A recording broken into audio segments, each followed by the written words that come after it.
It's Friday night. It's Friday night. It's cool. Thank God it's This is the best day in my life.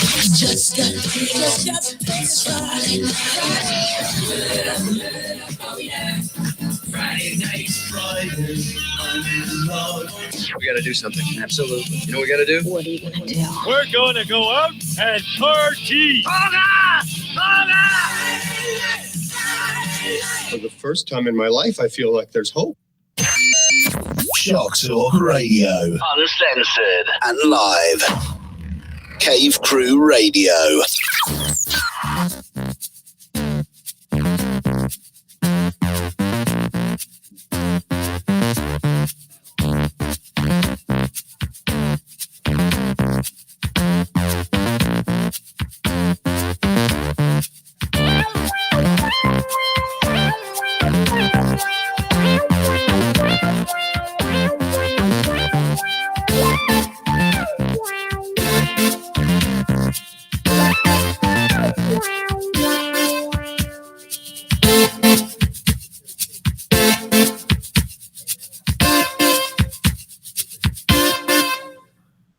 Okay, ladies and gentlemen, welcome to the pre-show.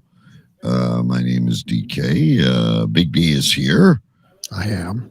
Battling major memory issues inside the RAM. Oh my God, this computer's and it's been happening over the past couple of weeks, and you guys haven't really seen it aside from the last 2 weeks. But like for the past month and a half, I get these pop-up notices that say my memory's running low. And it usually runs throughout the whole show. I'll just get some freezing on my side, but I still hear you, and you still hear me, so it doesn't affect anything. But the past couple of weeks, it's been crashing. So I'm watching all my processes now and running. I'm at 87% of the physical memory. The only thing I have running on this fucking computer right now is fucking Chrome. It's funny you mention that because, like, my wife is still running a laptop with Windows 8. And that is like the most dog shit program ever. I don't know if anyone's ever used it, but I finally got her a computer going for Christmas. I think we need to start a GoFundMe, and we can mention this again on the live show, to get Big B a new computer for the show. I need one of those computers like you got. You got like a super computer when yours crashed. Yeah, when mine went, now this was what they call like a refurbished one, but it's worked excellent. I've had it over a year. Right. But it's a Nitro, it's a gaming computer. Like my kid saw it, he's like, "My God, Dad, you don't game." The keys are red, like right. Backlit red. But the good thing about it, it's got a good video card and it's got good RAM and it's got good processing because it's for gaming. So I guess like what we do, these gaming computers are stable because that piece of shit I had before. That was basically what you were going through back then is what I'm going through now with my computer. Right. And yeah, those gaming computers, they're built for all this processing. And, you know, we are streaming. So, you know, it does take up a lot of processing power on the computer. I have never, well, I shouldn't say never. I was very good at Sega and ColecoVision, and in the odd time I'd hook up on, you know, Wii, but I'm not a gamer by any means. I like games. It's just they're too hard for me to play. But yeah, I saw this thing. You know, it wasn't really a bad price. And I'm like, I Googled, are these gamer computers good for streaming? And apparently they are. And this thing's been fairly stable under, you know, other than Be Live or internet or other shit that goes on. Right. So hopefully you make it through because it's just me and you tonight. Well, I'm holding steady right now at 87% of my memory, and the CPU usage is around 40 just dropped down to 36 and up to 61. So it's bouncing all over the place. And it's funny, I'm looking at 65 processes running. The only thing I'm fucking running is Chrome. Oh, Chrome that's runs. the old computer. I'm telling you, I get all these programs, and I'd clean the registry, and whatever you call it, you know more about this than me, but I like decompose shit. And I You defrag, you clear your cache, you do all that stuff. yeah, and you like, what do you call that when you split the hard drive and Oh, partition. yeah, partition. I did all that shit. And finally, that was it for me. Well, I'll keep an eye on it throughout the night and see what happens. Like, if anything, I'll just bounce over to my work computer. I just don't have the nice setup, through my mic and all of this and the good headphones. But everyone loves the view on the work computer. It is.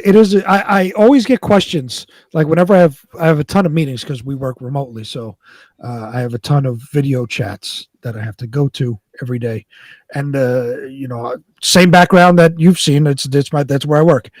So I get tons of questions. Is always as soon as the meeting starts off, before we get down to actual meeting business, it's what about those pictures over there, and what's that right there next to you, and all. So I have to go through a spiel of 5 minutes of what is what. Now, is this all the Japanese people? No Japanese people. Oh, that was the old company. That was the old company, right? That's the old company. All right, good. I was asking you. If you, because you got the NHL Network, tonight was the Hall of Fame ceremony. Oh, it was a Hall of Fame game in Toronto, so I didn't know if you had that on in the background. I do not. I didn't. I don't have any hockey on in the background. I have barbecue pitmasters on in the background. Oh, nice.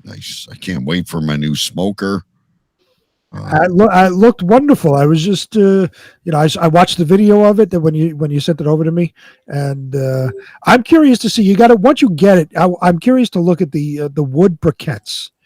I've never seen that before. I'll bring them on air. There's all kinds of different ones, and apparently they're very precise. And it's almost like a smoker crock pot, right?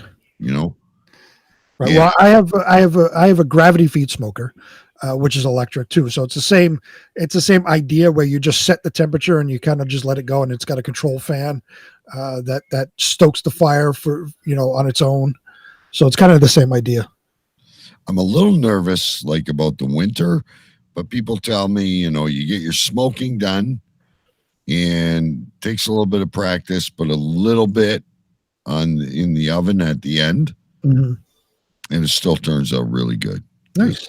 So we'll see. We're excited for Christmas and some great recipes, and you can share with me your rubs and stuff like that. And for sure, it'll be excellent. But the one I have now is a Big Chief. It's a piece of shit. Cost me about $1.50, and it's a real thin-walled. And the smoke burns like crazy. And that's the thing about this new machine is apparently if the smoke isn't dripped in, the pucks go in water after a certain amount of time, because I guess if the wood gets to burning too long, it makes it bitter, is what I'm reading. And I lost him. I lost him just in time to create the show, ladies and gentlemen. We need to get Big B a new computer. But it's okay. He's probably going to pop back on his wood computer. Listen, here's what we have lined up for you tonight. We've got some great weird news, as we always do. We've been away from it.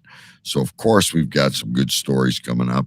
We got Mike reads the news, and we also have a recap of episode 300 and the big Believe It or What contest.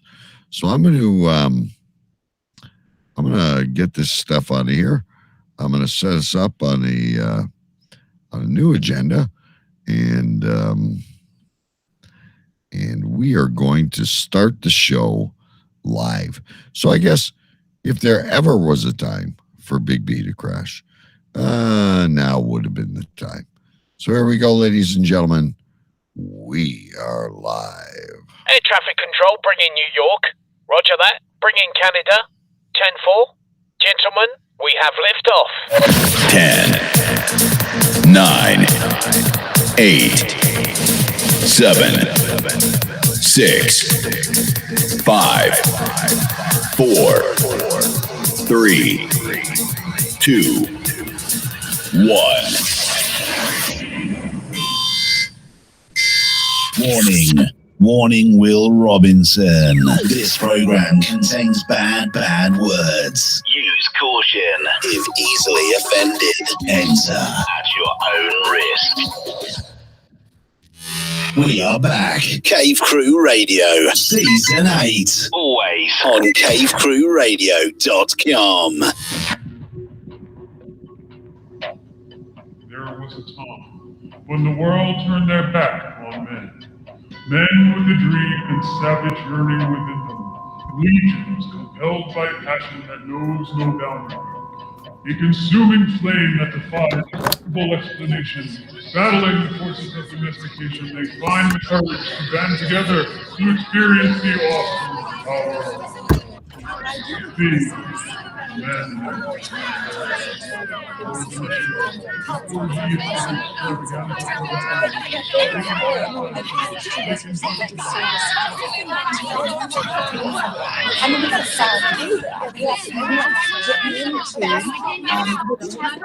I say this with all due respect.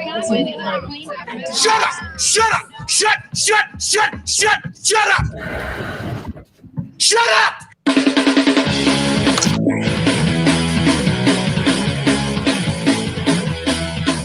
Tonight's broadcast of The Masculine Feminist has been commandeered by the secret society No Ma'am. Gotta go to a place like a shot and a beer, steak, man. Saying we can stop and get pancakes and get laid, all right? Why do you drink ice cold beer on a hot day? Mr. Craven, what else are you gonna do with it? To alcohol, the cause of and solution to all of life's problems. The Yankees are champions of baseball! It's a power goal!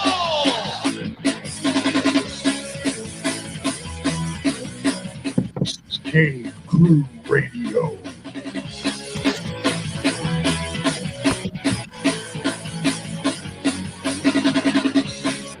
Indeed it is. Cave Crew Radio, ladies and gentlemen. My name is DK. I am live in my cave in Windsor, Ontario, Canada. It is great to be here tonight. We are live on cavecrewradio.com. We are live on Facebook, and we are live on our YouTube channel. You can download the podcast, of course, ladies and gentlemen, all over the place, including iHeartRadio and Spotify and Stitcher and all those great places. It's great to be here tonight. We have a great show ahead for you. We last week had our episode 300. We can reflect back on that. We had a very big first round match of our Believe It or What tournament. It's getting tight. It's getting exciting. We'll talk about that. We have some great news stories for you because we haven't reported them in a few weeks. Apparently, one of them has an expert commentary from me. I can hardly wait. And then, of course, Mike reads the news. As always, it brightens our week. But before we go into anything, ladies and gentlemen, I digress. With me, as always, is the Duke of Stencelli, as knighted by the Queen herself, the self-proclaimed President-elect of the United States, and always the epicenter of something. Ladies and gentlemen, Sir Big B. Yes, live from Queens, New York, I am Sir Big B, your president-elect of the United States of America. And as always, I am the epicenter of something. This week, I'm the epicenter of two things. One, I am the epicenter of a dying computer. We'll resolve that in a minute. And two, I am the epicenter of all things fancy meats. That is like two different sides of the scale. That is very much two different sides of the scale. So which epicenter, and by the way, ladies and gentlemen, it is a treat to have two epicenters at once. But Well, which epicenter? I think in this with the computer you're going to lose your mind. I think with the meat you're kind of happy. Right. So maybe we should start with the meat. So yes. So I am the epicenter of fancy meats, and last week I believe it was. I bought myself a chest freezer. If you don't know what that is, that's the giant box. Mine is 5 cubic feet, so it's just a giant freezer that sits on the floor. If you don't know what it is, how are you watching or listening to the show? There have been cubic box freezers since 1958. Some people may not know what a chest freezer is. Okay. They may refer to it as something else. I have to tell you, Melissa and I have had one. They last forever. So a good investment. We stuck it in a cupboard in our first apartment. You picked it up in some hick town. It was used when we got it, and it's still the same one in the basement today where we keep all our extra meat and stuff. So, Nice. Because, of course, in a fridge, you don't have a lot of room. Right. Yeah. And that was the problem we were running into. We're because especially coming to the holidays, we want to get some extra meat for the holidays. We just don't have the room. So I talked over with my wife, and the freezer is literally in my office right against the far wall. Right beside the bar fridge. Right. Well, no, the bar fridge is right there. The freezer is over there by the TV. So progress, the price of progress at your house. I get it. You run out of room. I'm waiting for this shit to be cleaned up behind us after the renovation. Right. The price of progress is your studio is slowly shrinking. I've almost run out of room because a project that we've talked about at length is my Plex media server. And what I did is took all my Blu-rays and ripped them down onto the computer and put them on my Plex server. I still have all the physical copies of the Blu-rays lying all over this fucking studio. I'm trying to sell them slowly on eBay, and it's going very, very slowly. Have you tried Facebook Marketplace? I have not. I don't trust Facebook Marketplace. I think it's ridiculous too, but I just thought I'd throw that out there. I could give it a shot. But yeah, so it is down here. It's over by the TV, and what I've done is we've discussed my fancy meats from the Compart Duroc Farms. Now, is this something new? The Dupark Farm. No, that was the meats we talked about last year or during the summer when I was getting the Duroc pork. It is the very high quality pork. So I got the ribs, I got a pork roast, I got bacon and a whole bunch of other stuff, pork loin, whole bunch of stuff. I also ordered from Snake River Farms. Oh boy! Now, if you don't know what Snake River Farms is, that's a beef place, and it deals with a lot of very high grade Wagyu style beef. Now, Wagyu is very expensive. Yes. And you're paying the price for this. Oh, well, of course I am. Yeah. But, for the holidays, what I did was I got a Wagyu prime rib roast. Oh, nice. So that we're going to have for Christmas. No turkey. That's in the freezer. No turkey for Thanksgiving, prime rib roast for Christmas.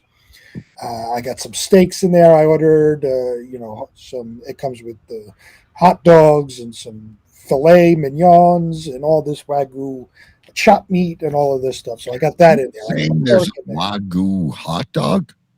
It's not Wagyu hot dog, but Snake River Farms makes like a high quality kind of beef hot dog. Okay. So I got 2 packs of those. And none of these places, ladies and gentlemen, ship to Canada. Yeah, I'm surprised the Compart Duroc wouldn't ship to Canada because they're in Minnesota. They're like right there. You'll have to send me the link. I will send you the link. And then on Monday, I have coming fish.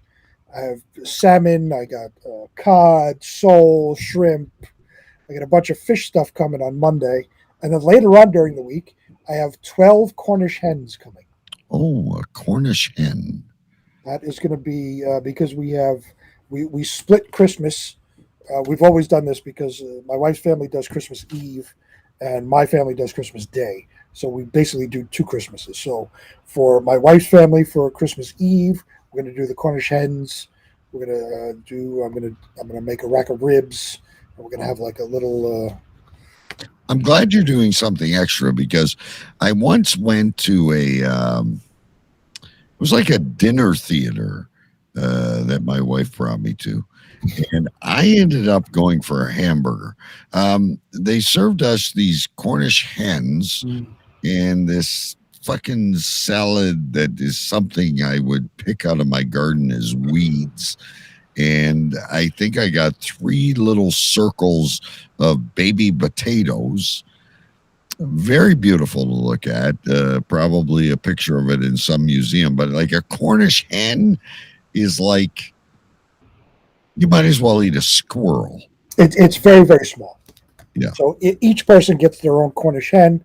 And I'm going to make a rack of ribs, and then we got a bunch of sides and all that stuff. So okay, you gotta have, because I've only had Cornish, and I also had Cornish hen at a very fancy wedding, and I'm beginning to think these people are so rich because they serve Cornish hens. Well, they're small and they're not very expensive. Well, I can see why. There's about as much meat on a Cornish hen as there is on a fucking toothpick. Yeah, it's really not a lot. They're, a pound, a pound and a half maybe. That's about it. So I'm getting 12 of them. There's going to be 8 of us here for Christmas and then 4 extra. Well, some lucky people get 2. Well, I'm only going to make 8. I'm going to keep 2. I'm going to keep. Well, you're going to keep 4. some. Yes, of course. You're limiting people to see. Now, well, I'm paying for this shit. You're limited to what I'm going to give you. If you don't like it, don't fucking come. Will you garnish it with like a, a little bit of a beet and some parsley or something? Make it. I don't think so. I haven't thought that much ahead of it, but I really don't think so. Just I can't wait to see your hungry guests when, we are having a Christmas feast. This is better than when Tiny Tim said, God bless everyone. We're going to have a Cornish hen on the middle of a plate with a few flakes of wild rice on the side. That's it. And a rib. One rib. You obviously like the family that comes on Christmas Day because they will get prime rib with all the trimmings. I discussed this with my wife. The prime rib on Christmas Day was her idea. Okay. The Cornish hens. Now, I do have to put a caveat on this because Christmas Eve, we like I said, it's my wife's family, so we have dinner there. But we do it earlier in the day because forever, every Christmas Eve, I go over to my friend's house. My wife, the kids, we all go over my friend's house. My friend Scott, the storm chaser guy. Hopefully he orders pizza because all you're getting for dinner at your house is Cornish hens. Oh no, they got a whole spread over there when we go over there. So we go over there, we drink, and we tell stories and we have a good time. I've been doing that for 20 plus years. So that's kind of the caveat. We got to kind of like in and out kind of thing. Cornish game hens ain't going to take that long to cook. So kind of in and out. The prime rib roast is going to sit in the smoker and slow smoke and. So, throughout Christmas Day. Sear it first. I've been reading a lot about that. It's important to sear meat before you smoke it. But then there's the other debate that the smoke doesn't get inside. Right. So when I have a tomahawk steak, I reverse sear it. So what that means is I smoke it first and then I throw it on very high heat at the end. Ah. And a lot of times what they say that does is kind of seal in the juices. So while you're smoking it and it's, getting all soft and nice, and then you sear it and it closes everything up so all the juices stay inside. People do it all different ways. Will you be smoking the Cornish hens or doing them in the microwave? No, I'm smoking the Cornish hens. Okay. Because I'm sure you could finish a Cornish hen in the microwave in about 5 minutes. I'm sure. Yeah, I'm sure it wouldn't take very long. But I'm going to put them all in the smoker along with the ribs. I can't wait to hear about the rub on the Cornish hen. No rub. No rub. We're making a herb butter, and we've done this. We've done this with the chickens, and we've been practicing our poultry on the smoker. We've done whole chickens and turkey breasts, and we make this. I found this actually at Costco. It was a mix. It's a garlic herb mix of a rub, and you take a stick of butter, unsalted, mix it up together. Get the butter at least a little bit melted, not so much that it's liquid, but a little bit soft and melted. Put it under the skin and then coat the top of it. Comes out great. Beautiful. And it's going to be quite meticulous to place all this under the skin of a Cornish hen. I wish I had a picture of a Cornish hen. I wish I knew this was coming. Yeah, I don't have a picture of it. And exactly before we go to the next epicenter, because we got to move on. But I mean, I don't want to spend the whole night on Cornish hens, but I don't know if you notice, I absolutely hate these things. It's tiny chickens. Exactly. Who decides to grow Cornish hens? You can have leg-laying chickens. You can have, regular chickens and roosters that, feed a family. Mm-hmm. Who in their right mind and where do they grow Cornish hens? I'm getting mine from Purdue Farms. So, I've never seen a live Cornish hen. Meaning, I've never once seen a live Cornish hen either. When my wife brought it up, she was like, let's, maybe we'll do some Cornish hens. I kind of looked at her. I said, where the fuck are we going to get Cornish hens from? I've never seen them in the store. I've never the only time I've ever heard of Cornish hens is like on TV in a movie where, like you said, you went to a fancy dinner. When you're watching a movie and somebody's at a fancy dinner and they're out of place, they're eating Cornish hens and they don't know how to eat it. It's kind of the gag. That's the only time I've ever seen them. So I was looking it up and I found Purdue, of course. Purdue Farms has the bulk. I wonder if Omaha Steaks has Cornish hens. They do not. I looked. That's where I'm getting my fish from on Monday. Omaha Steaks. Omaha Steaks has fish. Yes. We're learning a lot tonight, folks. But anyway, we need someone to post on the Cave Crew Radio Facebook page a video of live Cornish hens. I've never seen one. I've been to many zoos. I've been to many petting farms. I've seen chickens. I've seen turkeys. I've seen wild turkeys. I've seen, you name it. I have never seen a live Cornish hen. Is this in the same vein as veal? You know how they keep the baby cows in the cage, and it's a delicious meat if you've never had it, but it's terrible. Cool. I've had veal. I don't think it's in the same vein. I don't think they're baby chickens. I think they're just a breed of smaller chicken. We need to, or a hen, I should say. We need to learn back about whether a chicken is a hen, is it not? Well, a female is a hen. Right. So is there Cornish roosters? I don't know. We need, how you do the behind the story thing? I think next week you need to come back with a real report on the origin of Cornish hens. I don't think anyone has ever covered this before. I will look it up and see what I can find. I'm sure there's a ton of information out there about them. We just never gave a shit enough to look it up. Until now. And I may, in fact, tell my wife next time she's at the butcher, if they're available, to get me some Cornish hens. It was funny because tonight she's like, you'll never guess what Lynn's getting. Lynn is a friend of hers from work who lives down the street. No, I'll never get frog legs. Frog legs. Have you ever had frog legs? Nope.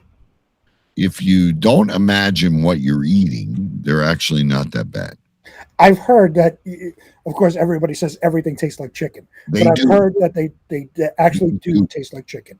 But they are like a mutated Cornish hen. Well, it's literally the legs of a frog. But they're also very limited. You know, people make fun of ribs. I love ribs. I love ribs. There's a lot of meat in a rib. You know, you got to work for everything you get. Same as chicken wings. But wait, I can't wait until the story, the week after Christmas Eve, ladies and gentlemen, to the family members that they want to rush out of the house because they've got somewhere more fun to go. They're going to open up styrofoam containers with smoked Cornish hens and a few flakes of wild rice. That's it. And one rib. We'll each give them one rib. One rib. Beef rib or pork? Pork. Okay, Pork good. At least you're giving them a little bit of that. Anyway, epicenter number 2, why Big B? We think he looks great via camera this way, but he's unhappy because he doesn't get to use his microphone and the computer that he did Metal Thunder Radio across multiple syndications for years and years and years is finally taking the shitter. I think we should start a GoFundMe, but that is causing you much stress over the past month. Well, it really has over the past month, and like I said, you didn't know it except for the past 2 weeks. But I keep getting these pop-ups that would say low on memory. You know, my memory's almost used up. And I would ignore it. I'd X out of the warning, and on my side, the screen would freeze, but I would still hear you and you would hear me, so I knew everything was okay. Then it would come back after 30 seconds or whatever it was. Then a couple of weeks ago, it started, getting worse and worse and worse. Freezing, and then I can't get back in. It's crashing, so I have to come on this computer. Same thing last week during the tournament matchup. This week, I have it. I said, all right. I started my computer early this afternoon, and I left it running. I'm watching the processes, and everything looks good. I start up Chrome. That's the only thing I'm running on that computer is Chrome. Start up Chrome, and immediately, Chrome just eats up all of the bandwidth, not the bandwidth, but the computer memory usage.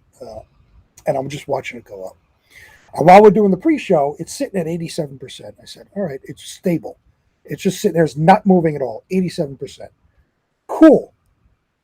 Maybe, I'm trying to cut off other things, other things in the background I'm trying to stop.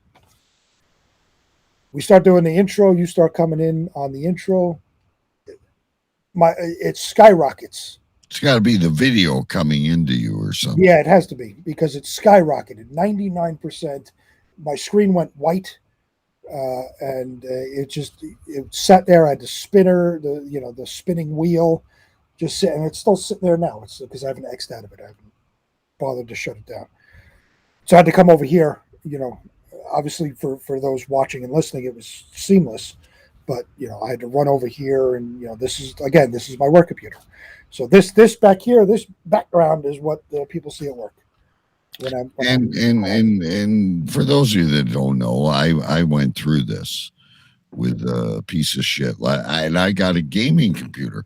So what we're proposing, ladies and gentlemen, is we should start a GoFundMe. People start GoFundMes for all kinds of crazy shit. I've seen a few this week.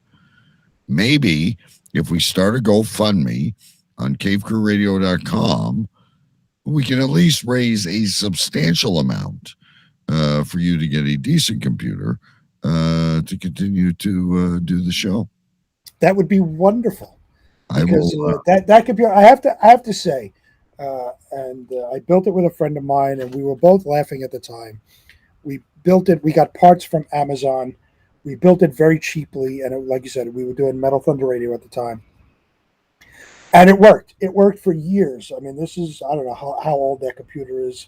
What are we in, 2021? It's got to be, 7, 8 years old now, that computer.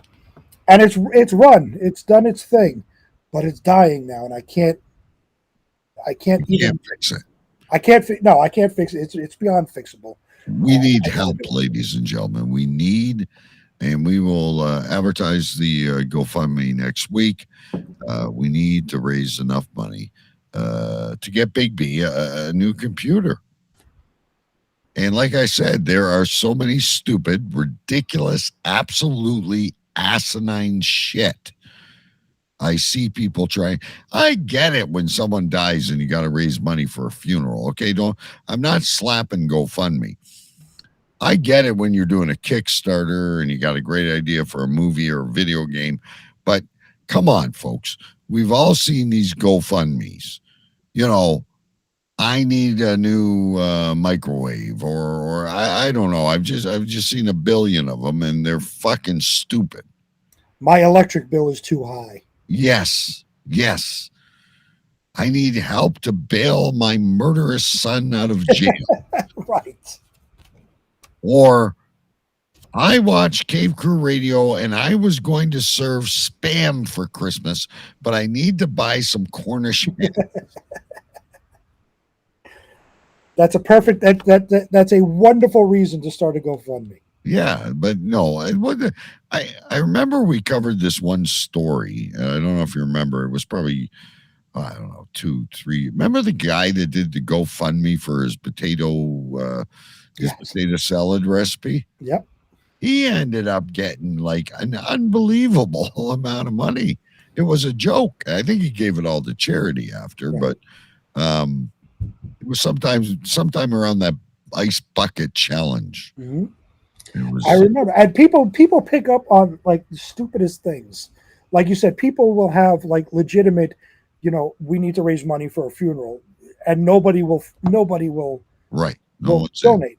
But this guy, I need to raise money because I want to make potato salad, and he'll get like tens of thousands of dollars. So people pick up on the stupidest things. So you never know. The bid for me to get a new computer may pick up some money. I don't know. And if it does, and we make a little extra, we will definitely give it to a good cause. And you know what? I will personally send you. I will get a shirt off of the Cave Crew Radio site. I will sign it and send it off to you. Speaking of shirts, I didn't have a chance because I was very busy. Mm-hmm. Every once in a while, I'll go on Google and I'll look at Cave Crew Radio just to see, what comes up. Our webpage, our Twitter, our Facebook, our TikTok, yada, yada. Shows us on different podcast platforms. I saw the Vote for Big B shirt, and I'm like, oh, cool, it's coming up. Maybe we sold a bunch. It wasn't even on our T-shirt provider, and I will look it up. I will send it to you. I will get a screenshot for next week. Mm-hmm. There is some dude on Romania with all these random shirts, and he is selling the Vote Big B T-shirt, and we're getting nothing for it. We don't get shit for anything anyway. Why would someone steal our design? We don't even have money. We could hire Buckland and Buckland, I guess, but we don't even have money to sue this fucking idiot in Romania who's selling the Vote Big B T-shirt. And I'm wondering how much he sold. What's these people all over Europe Minor wearing the Big B T-shirts? I am known as the president of the United States all over Europe. You are the Stalin That's of right. the internet. But I'm sitting here wondering, I got to Google and look at the shirt. I don't have it on. It's upstairs somewhere. I don't think we put CaveCrewRadio.com on that shirt. I have it right there. If we go to break, I can get it. It's right there. And I will bring it back and I will hold it up and show you. Anyway, we're like the little engine that could. Since 2015, we both work day jobs. We both pay mortgages. We support our family. We do all kinds of great things. We just do this show, for the most part, to have a little bit of fun. Why did someone have to steal our mild T-shirt design in Romania. I find it fascinating that somebody in Romania found our T-shirt design. And you must be a beautiful face that you caught this guy, because there's millions of T-shirt designs like on Teespring where we go. Millions of things you can steal with fancy phrases and cool design. Who is this fucking person? I'd love to have him on the show, and I promise I won't crucify him. I forgot to tell you about that. I'll find it. I will send you the link. But if you Google Cave Crew Radio and keep going down, maybe to the second page, you will find this person in Romania who is selling Cave Crew Radio T-shirts. I'm looking really quick. Like you said, I see a bunch of it on various podcast sites. There's our T-shirt provider, TeePublic, which is our T-shirt person. Yeah. I'm looking. B-Bubble or something like that. Is it Redbubble? Maybe that's it. Click on that. Is that the Big B shirt? Yes, it is. It's in Romania. That guy has no rights to that fucking shirt. Look at it. It's designed. No, I don't want to say. And look at the models he has. Wait, designed. Okay, hold on. I'm going to get a screenshot. I'm going to send it to you, so maybe you can pull it up. All right. While we're talking here. Where are you sending it? In Messenger? Yeah, give me a second. This is crazy, ladies and gentlemen. I'm telling you. This is the Cave Crew Radio Vote Big B Essential T-shirt, designed and sold by Herleman 7. It's $26.60. Right, and we sell them for $15 when they're on 30% off. All right, hold on. That's a huge markup. Let's see if I can do this here. That's it. Yep. This is crazy, ladies and gentlemen. I told you I wasn't full of shit on this. Here it is. Let me save this. Yeah, so I just sent it to you. It is on redbubble.com. And it's a Cave Crew Radio Vote Big B by Herleman 7. Let me see if I can. Herleman 7. Herleman 7. I think it's this one right here. Bring it in. It's in 17 different colors. Yeah, and look at the models. We don't even have models like this. Look. Right. Well, if you want... Yeah. Those of you that know us, that is our T-shirt. I designed that when Big B proclaimed that he was running for president of the United States. I have one. Big B has one. We've sold a few. We never charged $26.80. No. Although that could be $26.80 Romanian dollars. I don't know what I mean. Look at the models. Look at the shots he's got. We don't even get this on our own webpage. It's crazy that this is... And, and I sent you the link so you have it. Yeah. Oh, no, I found it the other day, and I got busy at work, and I'm like, I got to show this to Big B. But, yeah. Wait, there are reviews. There's 150 reviews. Hold on. On our T-shirt. Yes. That we are getting absolutely no revenue on. Let's see. Do you know how hard I worked on this design? For free. Let's see. Was great and amazing T-shirt. I'm very happy. Very cute and comfy. The perfect gift for his birthday. I love Redbubble. It allows people to buy from independent artists. Yeah. Who provide great design and quality prints.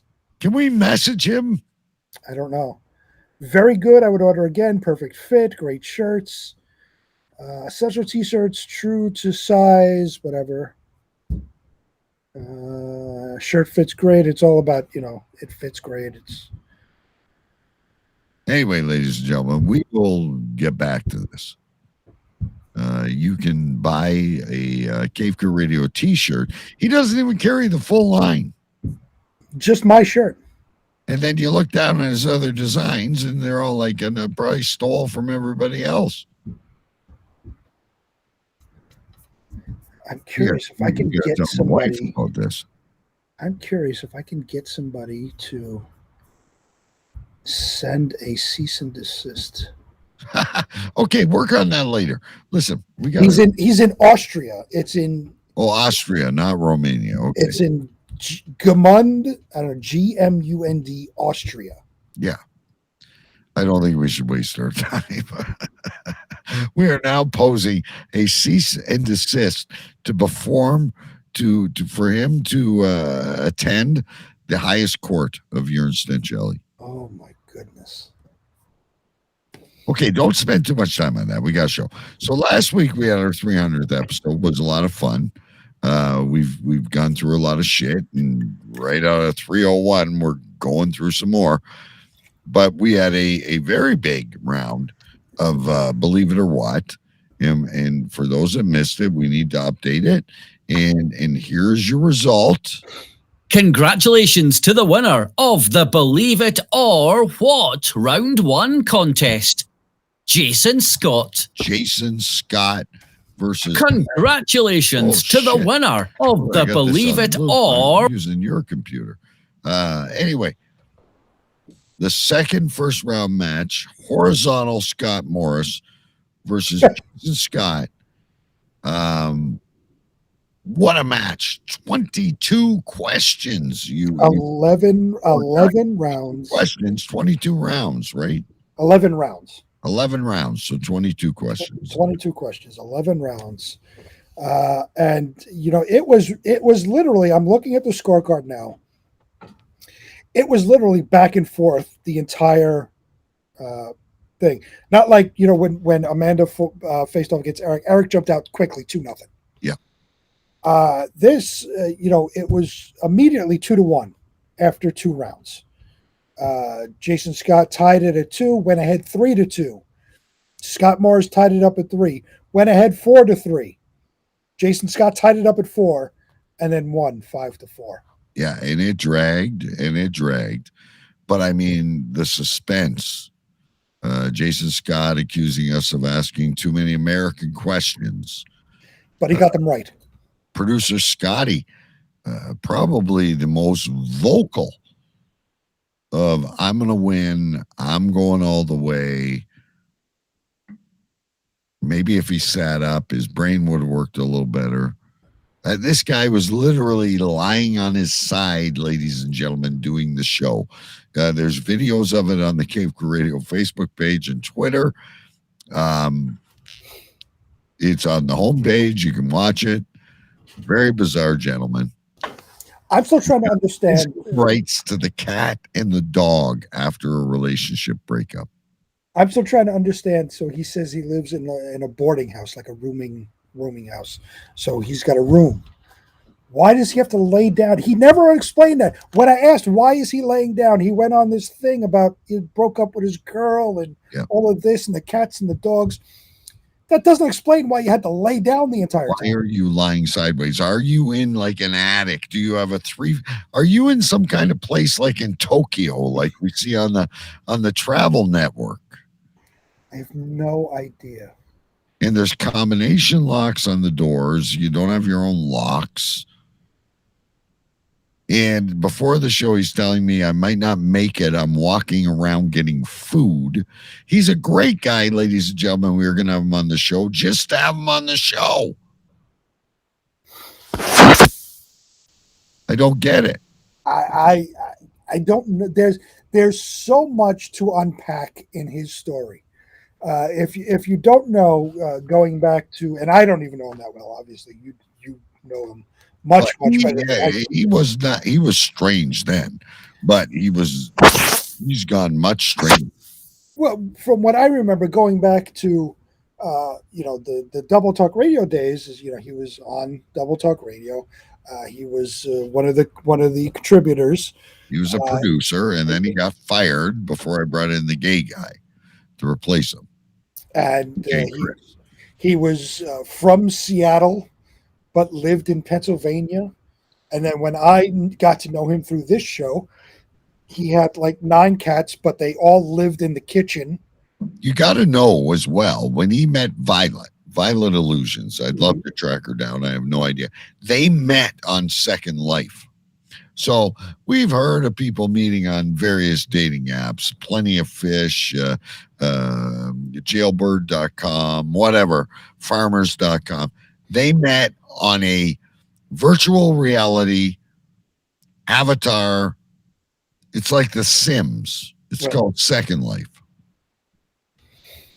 Right. And Violet, I remember Violet was all in on that. Like she lived, that was her first life. Never mind second life. That was Remember we broadcasted the Double Talk Radio and simulcast. I was an avatar floating around the room. It was the most fucking ridiculous thing. And I couldn't afford clothes because I didn't have whatever their money was. So they donated clothes to me.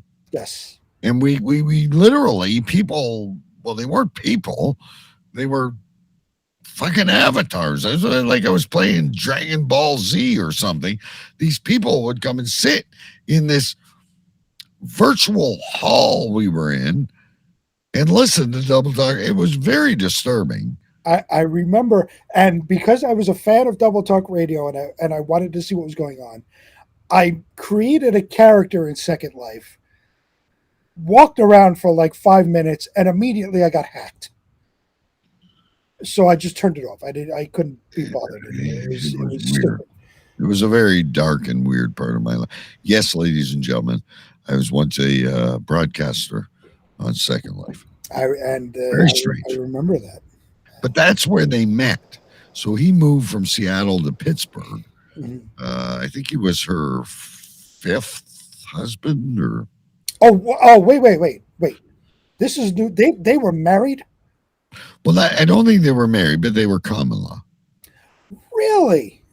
They lived in another very small apartment, and it was one of those things. It's almost like you saying to me, "Look, DK, I feel sorry for this person, but bring them on the show."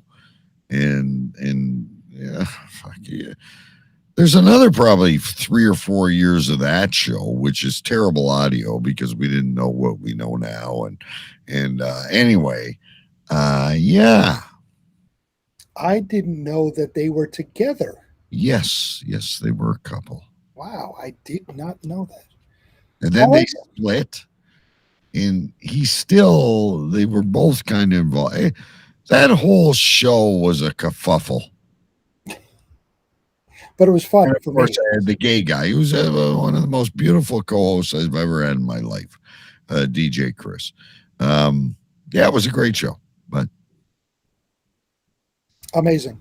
And so that's where, so as I got to know producer Scotty through this show, I found out that he was living in a house in Pennsylvania with 9 cats that all lived in the kitchen.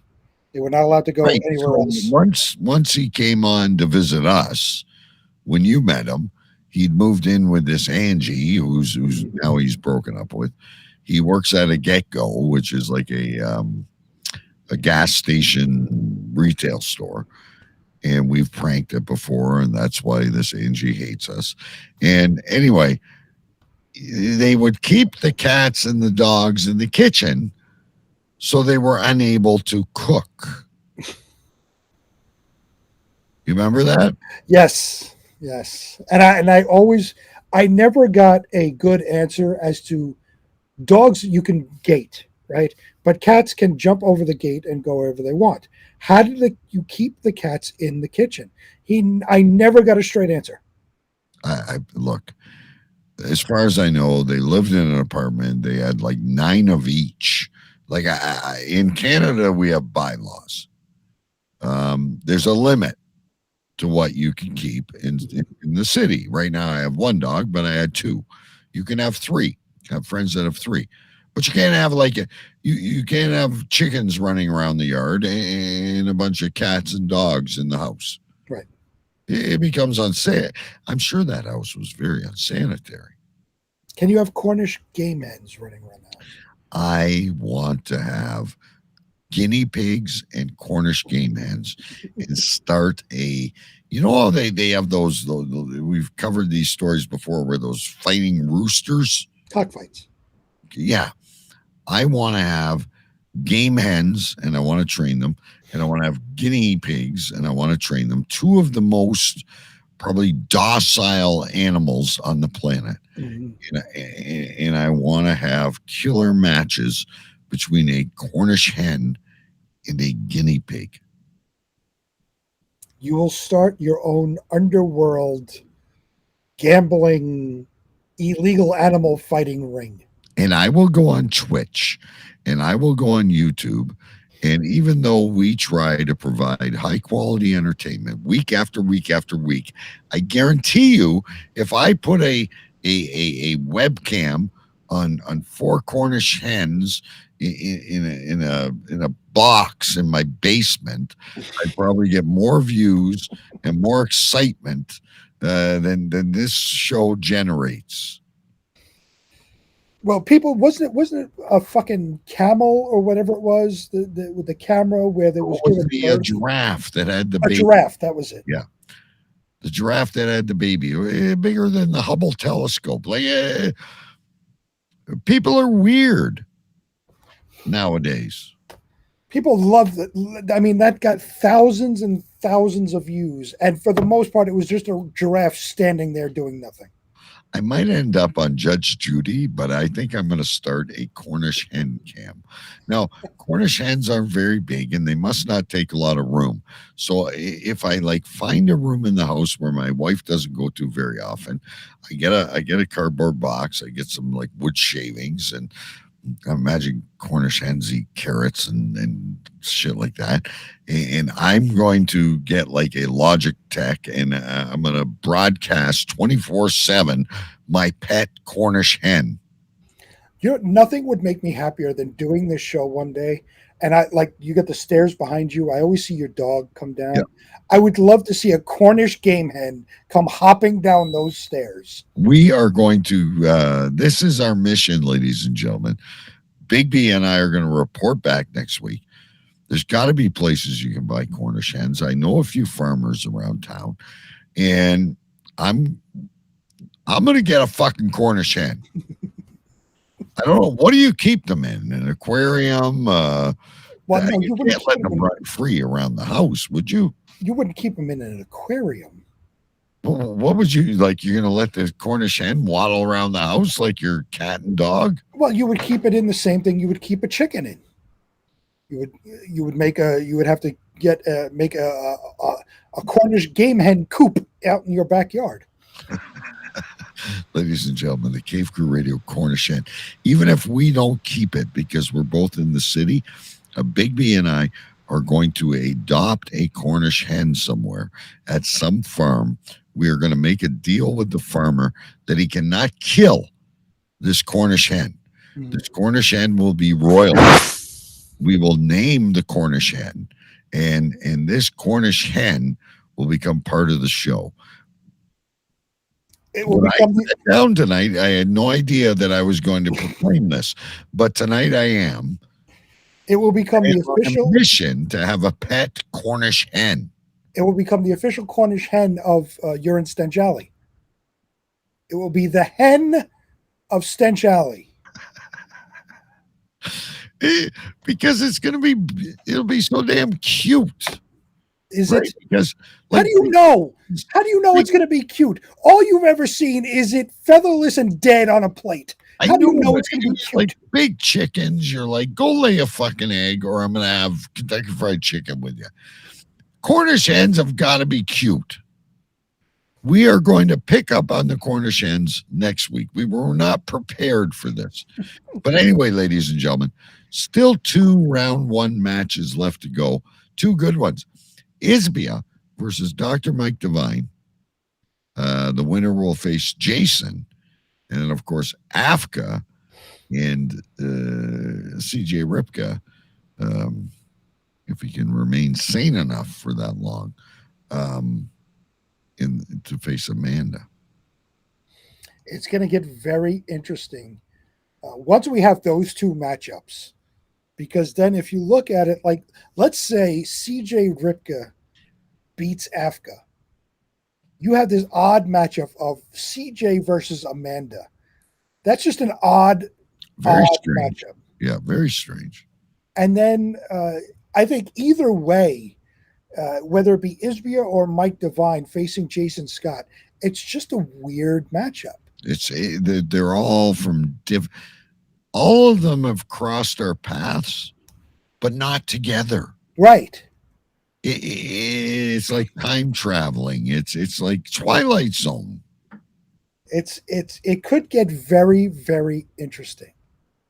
And if we come down to it, let's just say it's like remakes of different movies throughout our radio career of people that have been stars on the show but have never crossed paths. Right. And let's just say I'm throwing this out there just randomly. Let's say, all that comes down, and then the final matchup to face off against me would be, let's say, Isbia against CJ Ripka. Very strange. A crazy matchup that makes no sense at all because they've never crossed paths, like you said. Like even with the whatever they call that, the 7 stages or the 7 separations of Kevin Bacon. 6 degrees of Kevin Bacon. Yeah, would ever they meet if it wasn't for the Believe It or What tournament? Right. Never. Never would they meet. We were playing Zeus. We placed these names in a hat, pulled them out, and created 4 alternate universes. That's right. Except for CJ Ripka and Choo Choo Stew, which of course have a very dirty and storied path of their own. It's a blood feud that they have. Blood feud. But videos and insults and oh Lord, controversy around Choo Choo Mania 1. But if you look at it, I won't even say Eric the Sweet and Amanda so much because kind of Eric's been on the show a little bit and Amanda's been listening. So, but if you look at Jason Scott versus producer Scotty, that was an odd matchup too. But immediately they took to it. Because in our chat, our private chat, getting everything together for the show, they took to it and they're insulting each other and, talking smack and all. They took to it and really went with it. Yeah. I'm curious to see what would happen. Like Isbia versus Mike Devine. I mean, obviously Isbia is your wife. Is she going to talk smack? I don't think so. She's telling me she's heard some of the questions. I'm going to lose. But the theme of this contest has been the I'm going to lose usually raises up and wins. Yeah. And I must say, that matchup between Jason and Scott, those questions were rather difficult. I was stumped on a lot of them. Well, that's one point I wanted to bring up before we go. You were 2-0 in the first round of Ask Big B. In this round, you dumped both. Yeah, I was. It was very difficult questions. The first question was the population density, the most densely populated state. I said Rhode Island. Rhode Island was actually number 2 behind New Jersey. And I was my logic behind it was Jersey in the South gets so widespread. I thought it wasn't as densely populated, but I was wrong. And my instincts on the second question was a town in one of the Spanish-speaking countries. My initial instinct was immediately Brazil, and that was wrong. It was Venezuela. So the very difficult questions that occurred this past round. And I'm still stunned. I know I'm the one that came up with the 3 life preservers, but I still think the Pass a Question is a very valuable tool early in the contest. I see. I get it 100%. But I think people kind of, at least the first 2 rounds, I think they're walking into it saying, I'm going to give it a shot first. And by the time they come around to maybe even possibly thinking about using that option, it's already too late. It's too late because you could be putting the game on the line. Right. All right, let's give you and I a very quick little break here. And let's go to our buddy right there from the show 300 and all the way with us now. He's been with us intermittently throughout the years, but he's been steady. He's been steadfast the past 6 months or so. Ladies and gentlemen, let's do Mike Reads the News. Hey. Hello, Cave Crew Radio.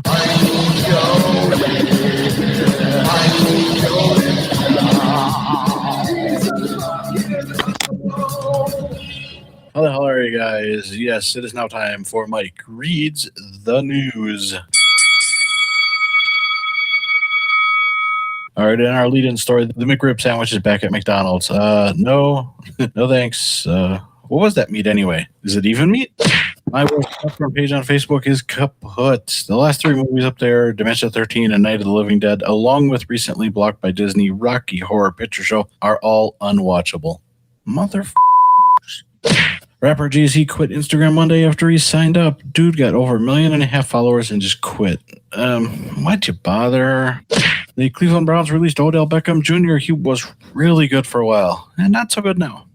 Well, another daylight savings time has come and gone for the 13th year. Didn't affect me. That's one huge reason I like living in Arizona. The poll was done over the weekend, and Kamala Harris has the worst approval rating of any modern vice president. She's at 28%. Scrub. Both Aaron Rodgers and the Packers were fined by the NFL over breaking COVID protocol. Rodgers was fined a paltry $14,000, and the team was hit with a $300,000 fine. And finally in the news, well, I didn't get the promotion at work. I knew I wasn't going to after still no offer after 2 weeks. Say I'm not happy, though, is putting it mildly. I'm going to still work, but less, if you know what I mean. Alrighty, guys. It is now time for your weather. Heading over to Windsor, Ontario, Canada. On Saturday, it's going to be 45 degrees. Sunday, 39. And Monday is going to be a high of 43. Yeah, winter's showing up early. Heading over to Queens, New York. On Saturday, it's going to be 62. Sunday is going to be 51. And Monday is going to be a high of 50 with a 30% chance of rain. Looks like it's going to be kind of cloudy in New York the whole time. Yeah. And finally out here in Surprise, Arizona. You guys might be surprised to hear. It's going to be 86 on Saturday, 86 on Sunday, and 85 on Monday. Sunny all day. Just kidding, guys. But that's real. All right, guys. Well, that does it for this Mike Reads the News. Hope you guys have a great show. And I'll be talking to you guys real soon. Juice, ciao. And auf Wiedersehen. Later. Bye-bye.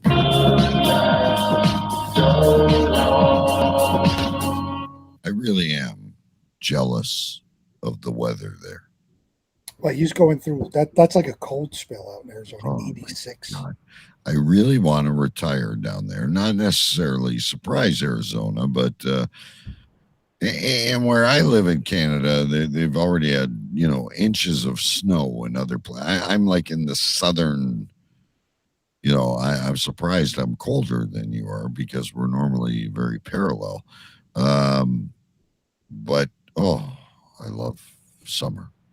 Now I have a question because it seems as though where Mike Jolitz is in Surprise, Arizona, they do not do daylight savings. They don't put the clocks backward or forward. We're not supposed to do it here anymore, but we needed an agreement with Michigan, Quebec, and New York, and no one's on board. I personally would rather have it daylight savings time all the time, so that when I'm done work, I come home, it's still light till at least 6:30 in the winter. I have no idea why we have to do this. I leave at 5 p.m. and it is pitch dark by the time I pull in my driveway. It's depressing. It's awful. I appreciate summer even more, but I'm growing older every year, and I need more summer. I'm with you 100%. It's weird because my internal body clock likes this time, kind of when you gain an hour. I know you only gain an hour one day, but my internal body clock likes this, working on this time. I personally like you. more sun later on in the day. But my body clock, the way I sleep, likes this time better. I'll have to analyze my body clock. I haven't done that, but I get it. It's going to get dark earlier no matter what. But I don't even think it's so much the weather that bothers me as you get home, it's light out. It's warm, that helps too, but it's light out. So you go, you fire up the barbecue, you walk around the yard, you do stuff. Now I get home, it's dark. It's a chore to do everything before lying down to go to sleep. And, running into it like Sundays, Sundays is a lot of times barbecue day for dinner or smoker. We put stuff on the smoker. And now that it's getting darker early, it's like sitting there, and I don't have a lot of light in the backyard. I got a small light bulb right by the door. Other than that, it's dark. So, I'm trying to finish up smoking things, and I gotta have flashlights going, and put the flashlight on my phone just to see. It's very, very difficult, and that part I really, really hate. Yeah, I just find dark, sleep, light. You want to stay up longer, for sure. But anyway, we still got a lot of stuff to get to on our own here. But Mike, great job as always. Some great news stories that we won't get to tonight, but we do have another favorite segment of ours where Big B brings us some news stories, and we've got a couple of good ones tonight, including some expert commentary by me later on, folks. But let's kick her in with. Now it's time for the news with our senior correspondent, the Big B. Now I have to go and check. I think I'm right. Yeah, I was right. So first story tonight, ladies and gentlemen. By the way, Big B, when you're ready, I do have a short video of this without sound, so it doesn't echo. But this is a very strange story event, maybe to the Olympics one day. Over to you. Hold on, my phone just froze up. I have the story up, but my phone. He needs a new phone, and he needs a new computer. Ladies. All right, here we go. I got it. First ever double GoFundMe. Right. No, definitely, I need a new fucking computer. That thing it's got error messages. It's a piece of shit. Oh my god. First story comes from the leftist shitbag, The Guardian. Headline reads, How the Balloon World Cup Blew Up to Become Your New Favorite Sport. Who hasn't been at a child's party and started an impromptu game of keep-ups with a balloon? It's fun, addictive, and can get fiercely competitive. Well, that same game has just had its own World Cup, won by Peru. After a thrilling final watched by a sellout crowd in Spain and around 8 million Twitch viewers online. We need to get on Twitch, by the way. Just so you know, apparently I need to register to keep reading. Oh, for fuck's sakes. Anyway, we don't need to see anymore. I'm going to bring in here. Give me a minute here. This video. So I want to start by saying, before we go to let's watch the video and then I'll give you my little synopsis of this. Let's get the solo on. Shouldn't have any sound. This is it, ladies and gentlemen. We've all passed balloons around, I'm sure, at some point in our life. There's a referee. There's two referees. This truly is. Look at the strategic. And this is like there's a couch, there's a table, there's a video game machine, there's a car. Oh, they're changing the lights. Look. Oh, somebody won. And you represent your country. Look, we got interviews here. And keep in mind, if there's any more action. There we go. We got more action. This is a game where you play with your children. Like my Right. son, whenever he gets a balloon, he wants to hit it up in the air all the Look, they time. got flags. Look at this. They're I want to know what the official rules are. well. I'm sure. You look at the light changing is. I'm sure what happens is when the balloon hits the ground, you lose, or your opponent scores a point. I want to say that similar to Squid Game, this is both wonderful and terrible at the same time. I think it's all terrible. This is a game, like I'll sit on the couch and my younger son has a balloon. He hits it to me. I hit it to me. He goes running to make sure it doesn't hit the floor and hits it up. It's literally a child's game. It's a new generation, though. We're now looking at pickleball. Can I ask skateboarding? We're looking at all these events becoming modern day sports in the Olympics. Can I ask a question? Well, I'll do my best. So this is balloons, right? Yeah. Why are they wearing helmets? Well, there's a lot of look, they're jumping over things. And think of the environments you could do this in. Could you imagine the Wallendas participating for the Grand Canyon? The Wallenda Balloon World Cup. Yes. Or, during the running of the bulls, or you could really take this to massive extremes. I really don't think this is terrible as you're making it. Yes, it is this. It's a Big B. I wake up every morning and I look up to the sky for my dear father who has passed, and he told me things, and when you're a kid, you're like, oh, Dad, you're so old fashioned. You're so. I know I'm the modern day Archie Bunker. I see things now as I'm aging, and I just don't get it. But it's becoming the norm. So this is the evolution of sport. So in the next Olympics, we should see the World Series of the Floor is Lava. Yes. What did you say? The World Series of the Floor is Lava. Yes.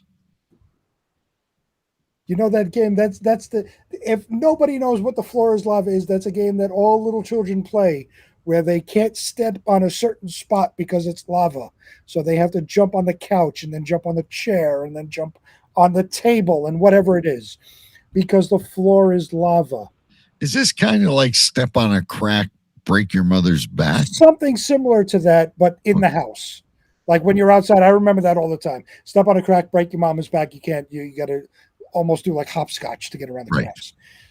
In the house, the floor is lava. So you got to be on the couch and then on the chair and then on, you can't touch the floor because the floor is lava. I never played that game, but it sounds enticing.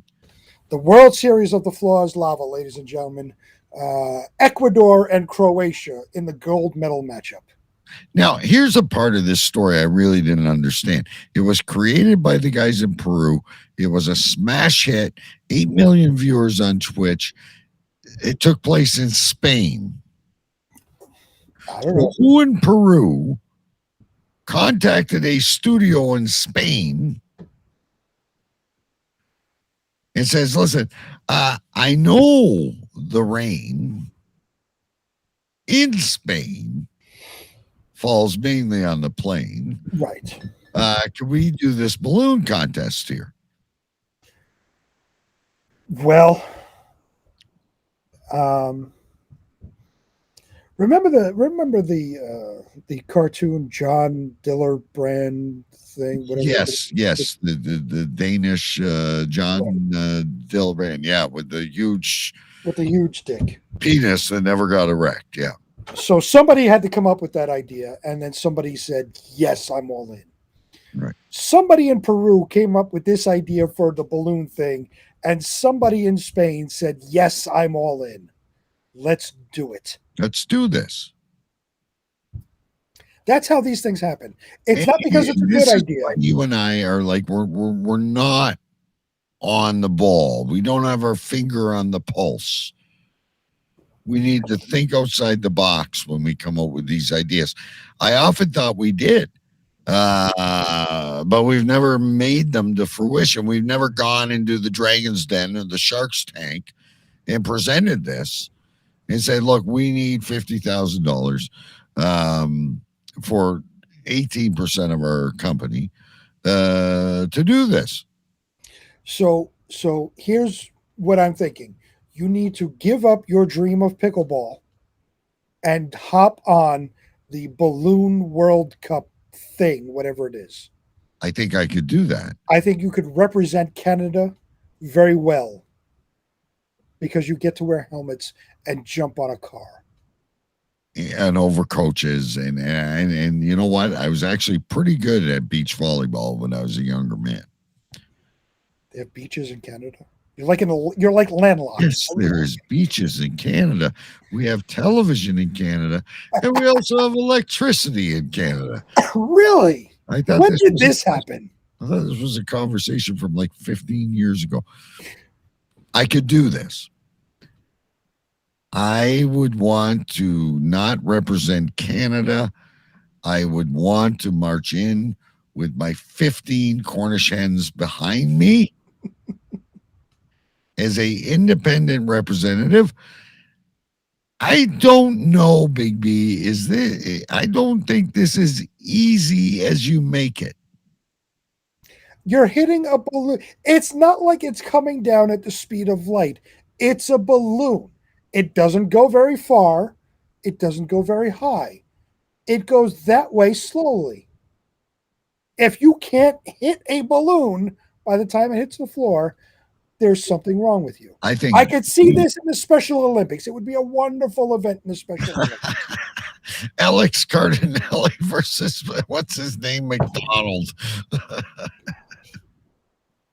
Alex Cardinelli, the team, the ferocious team of Alex Cardinelli and Jeremy Stellhorn going for the gold and the Special Olympics balloon hitting upper thing. And of course, rolling in on a gurney horizontally, not to move anything but his left arm, producer Scotty. If he ever had to be in an iron lung, he'd be perfect for it. Oh, Lord. Good times. So, yes, I can't read the rest of the story because I need to register. That's all right. We'll move on to that. We got to keep moving here. Anyway, ladies and gentlemen, I again, unlike Big B, because he won't open his mind like me, even though he's serving Cornish hens for Christmas Eve dinner. I think, it's both fascinating and terrible at the same time. Hang on, I gotta see which one of these poop stories is first.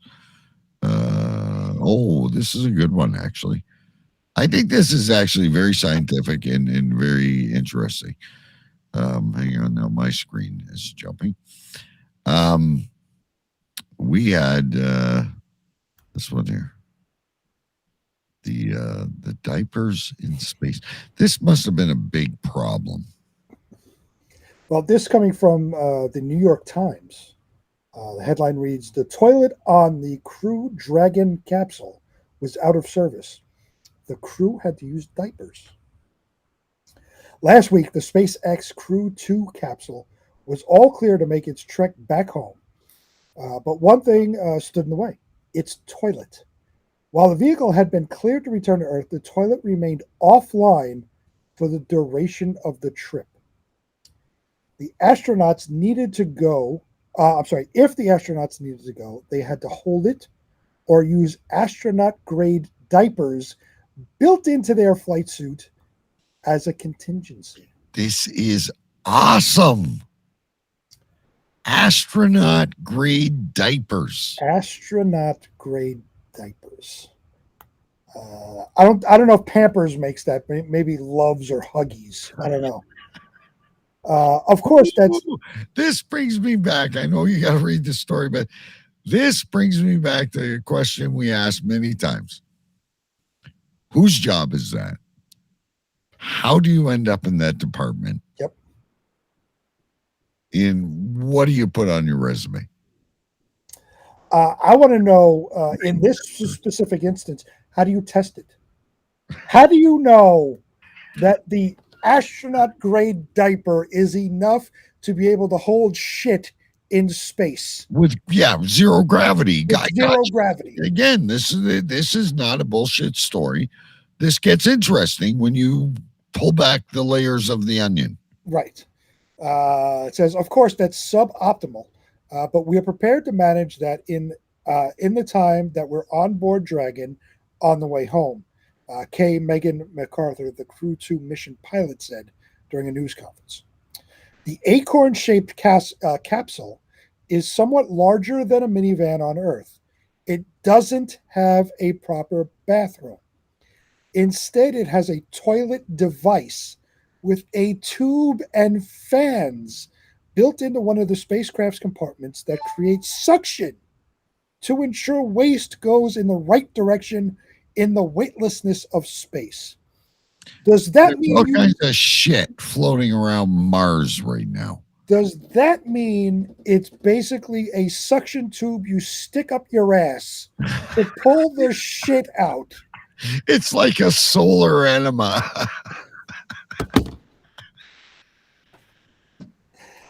Hold on, let me write things down. I thought like you'd sit on the toilet, you'd like maybe some suction would come to seal your ass to the toilet seat.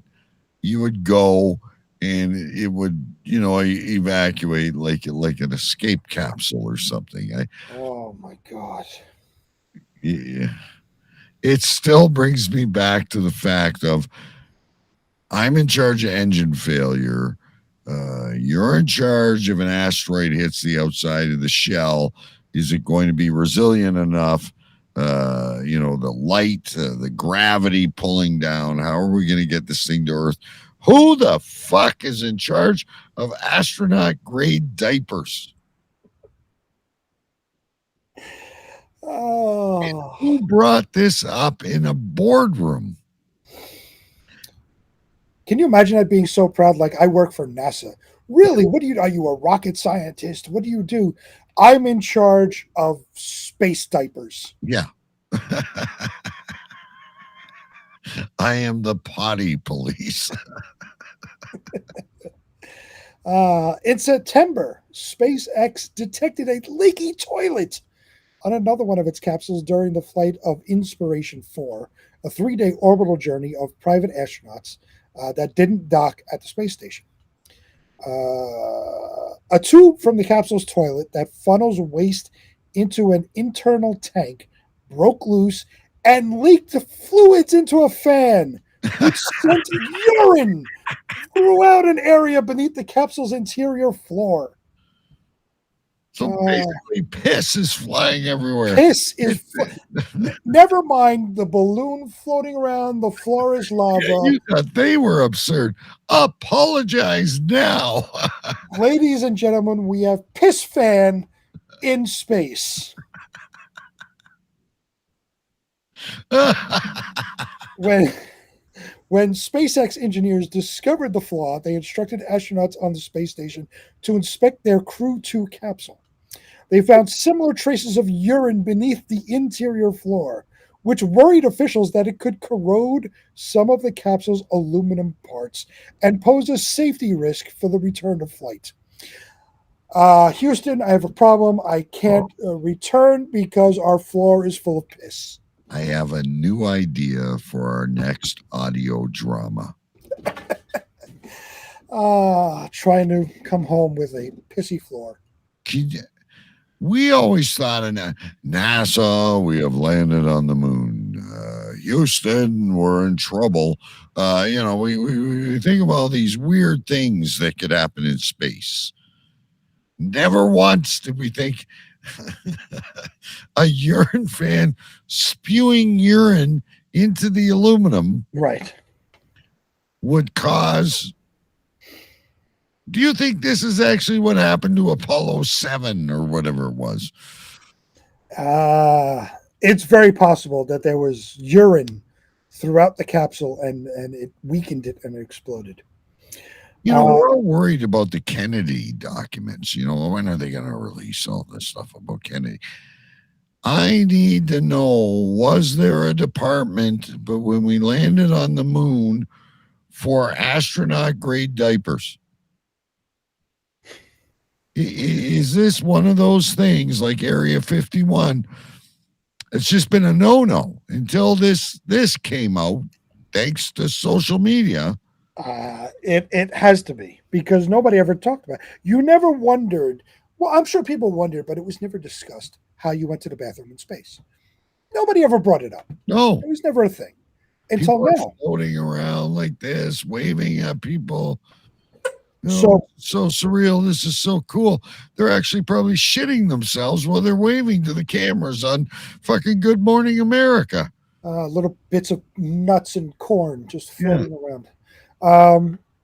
So we were just discussing, what do you do for NASA? So these lovely people, SpaceX engineers conducted experiments on the ground to test whether urine, which is mixed with an ammonia-removing compound called OX1, could corrode the aluminum. They tested whether pee could corrode aluminum.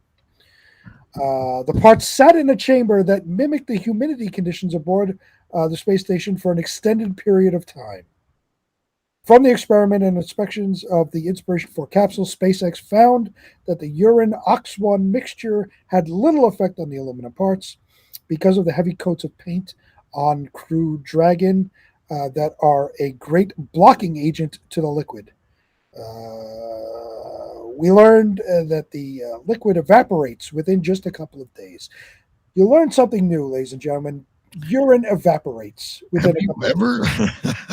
Have you ever seen like those ads where they're willing to pay you?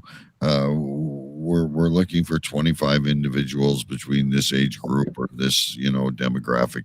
We'll pay you $25 to come in and go through this survey or whatever. Or we're looking for people to try our new sleeping drug, to yada yada yada. They're always looking in Cape Canaveral. Is there any ads on Craigslist asking for people to come and try? We want you to urinate and shit on a chair in a fabricated space environment. We will pay you $50 for your time.